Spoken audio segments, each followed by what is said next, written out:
నమస్తే. జై శ్రీరామ్. జయసింహ ఉవాచకి స్వాగతం. మీ జీవితంలో అన్నీ సరిగ్గా జరుగుతున్నాయని అనిపిస్తున్న సమయంలో ఒక్కసారిగా అన్నీ తలకిందులైపోయాయా? మీరు ఎంతో నమ్మిన వ్యక్తి మిమ్మల్ని వదిలి వెళ్ళిపోయారా? ఎన్ని ప్రయత్నాలు చేసినా ఒక పని మాత్రం అసలు జరగడం లేదా? మీ చుట్టూ అందరూ ముందుకు వెళ్తుంటే మీరు మాత్రం ఒకే చోట నిలిచిపోయినట్లు అనిపిస్తుందా? రాత్రుళ్ళు ఒంటరిగా కూర్చొని దేవుడా, నేను ఏ తప్పు చేశాను అని కన్నీళ్లు పెట్టుకున్న సందర్భాలు ఉన్నాయా? ఒక విషయం గుర్తుంచుకోండి, ప్రతి బాధ శాపం కాదు, ప్రతి నష్టం ఓటమి కాదు, ప్రతి ఆలస్యం కూడా మీ జీవితాన్ని నాశనం చేయడానికి కాదు.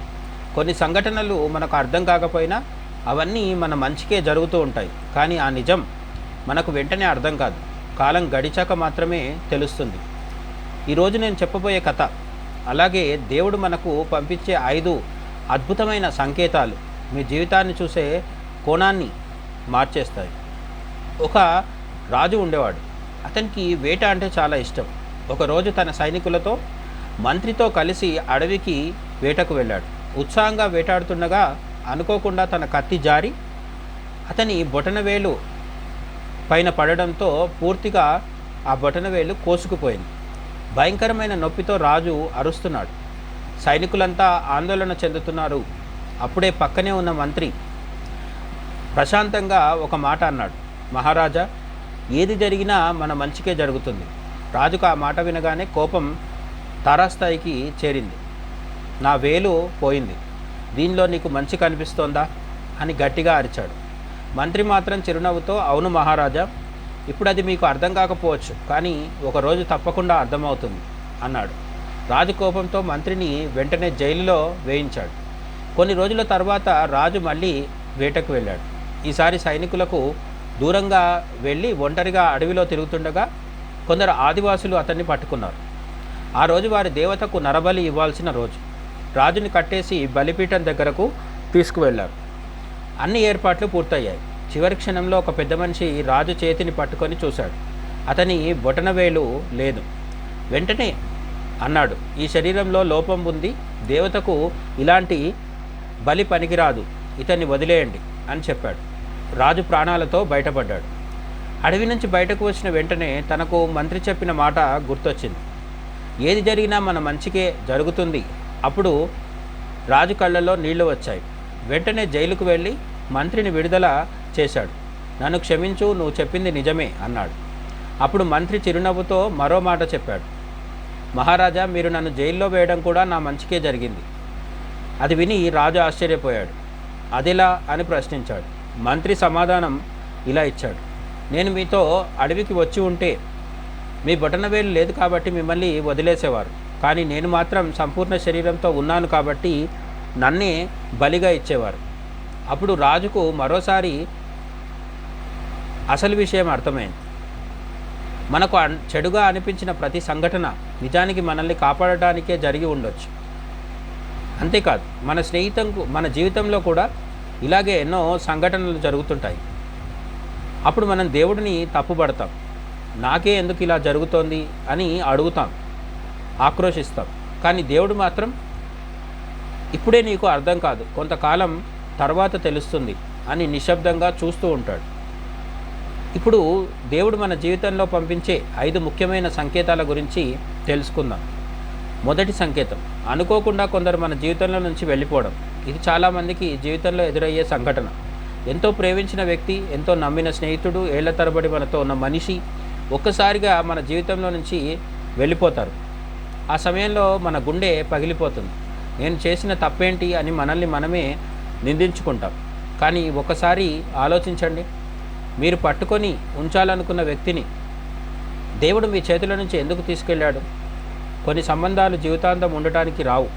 కొన్ని సంబంధాలు మనకు ఒక పాఠం చెప్పడానికి మాత్రమే వస్తాయి. కొంతమంది మన జీవితంలో ఆశీర్వాదాలుగా వస్తారు, మరికొందరు జీవిత పాఠాలుగా వస్తారు. ఈరోజు మిమ్మల్ని వదిలి వెళ్ళిన వ్యక్తి రేపు మీ జీవితాన్ని నాశనం చేసే వ్యక్తి అయి ఉండొచ్చు. మీకు కనిపించని ప్రమాదాన్ని దేవుడు ముందే చూసి ఉండొచ్చు. అందుకే కొన్నిసార్లు మనం కోల్పోయింది నిజానికి నష్టం కాదు, అది దేవుడిచ్చిన రక్షణ. రెండో సంకేతం, మీ అంతరాత్మ పదే పదే ఒక మాట చెప్పడం. ఎప్పుడైనా మీకు ఇలా అనిపించిందా? ఈ పని చేయొద్దు, ఈ వ్యక్తిని నమ్మొద్దు, ఈ దారిలో వెళ్ళొద్దు అని లోపల నుంచి ఎవరో హెచ్చరిస్తున్నట్లు ఒక భావన కలుగుతుంది. చాలామంది దాన్ని పట్టించుకోరు, తర్వాత పెద్ద సమస్యలో పడతారు. అప్పుడు అయ్యో అప్పుడే నా మనసు చెప్పింది అని నెమర వేసుకుంటూ బాధపడతారు. మన అంతరాత్మ అనేది సాధారణ విషయం కాదు. దేవుడు మనతో మాట్లాడే అత్యంత నిశ్శబ్దమైన భాష అదే. అందుకే మీ మనసు పదే పదే ఒక విషయం చెబితే దాన్ని తేలికగా తీసిపారేయకండి. ప్రార్థన చేయండి, ప్రశాంతంగా ఆలోచించండి, సరైన నిర్ణయం తీసుకోండి. మూడో సంకేతం, ఒకే సమస్య పదే పదే రావడం. దీన్ని కూడా మనం చూస్తూనే ఉంటాం. కొంతమంది ఎప్పుడూ ఒకే రకమైన మనుషుల చేత మోసపోతూ ఉంటారు. కొంతమంది ఎప్పుడూ అప్పుల్లోనే ఉంటారు. కొంతమందికి ఉద్యోగంలో ఒకే రకమైన సమస్యలు, మరికొందరికి సంబంధాల్లో ఒకే రకమైన బాధ. ఎందుకు ఇలా జరుగుతుంది? ఎందుకంటే జీవితం మీకు ఒక పాఠం నేర్పాలని ప్రయత్నిస్తుంది. మీరు ఆ పాఠం నేర్చుకునే వరకు అదే పరీక్ష మళ్ళీ మళ్ళీ వస్తూనే ఉంటుంది. పాఠశాలలో పరీక్షలో ఫెయిల్ అయితే అదే క్లాస్ మళ్ళీ చదవాల్సి వస్తుంది కదా.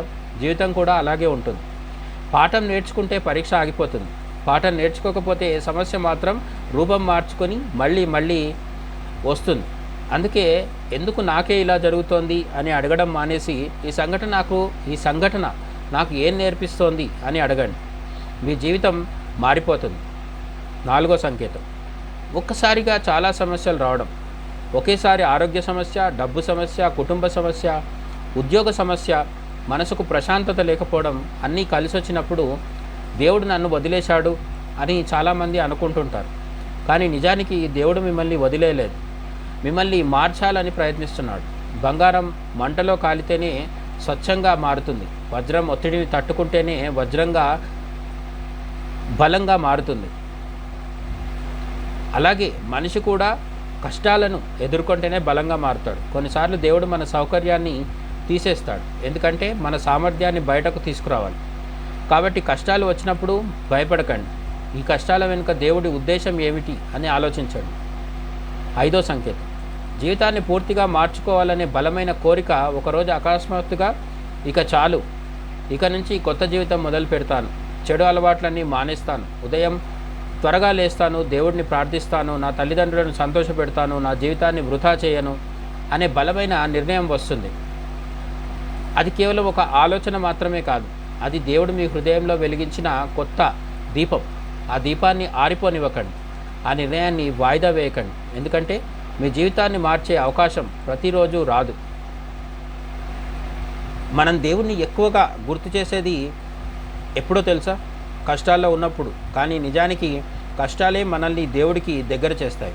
బాధలు మనల్ని విరగ్గొట్టడానికి రావు, బలంగా తయారు చేయడానికి వస్తాయి. నష్టాలు మనల్ని ఖాళీ చేయడానికి రావు, మంచి వాటికి చోటు కల్పించడానికి వస్తాయి. ఆలస్యం మనల్ని ఆపడానికి కాదు, సరైన సమయానికి సిద్ధం చేయడానికి. మీరు ఈరోజు ఎదుర్కొంటున్న బాధ రేపటి మీ గొప్ప విజయానికి పునాది అయి ఉండొచ్చు. కాబట్టి జీవితంలో ఏది జరిగినా వెంటనే తీర్పు ఇవ్వకండి.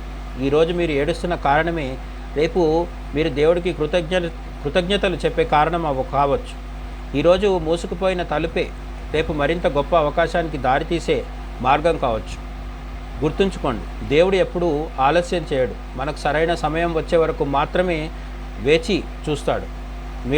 మీరు చేయాల్సిందల్లా ఒక్కటే, నమ్మకం కోల్పోవద్దు, ఓపిక వదలొద్దు, మంచి పనులు చేస్తూ ముందుకు సాగండి, ప్రార్థనను ఆపొద్దు.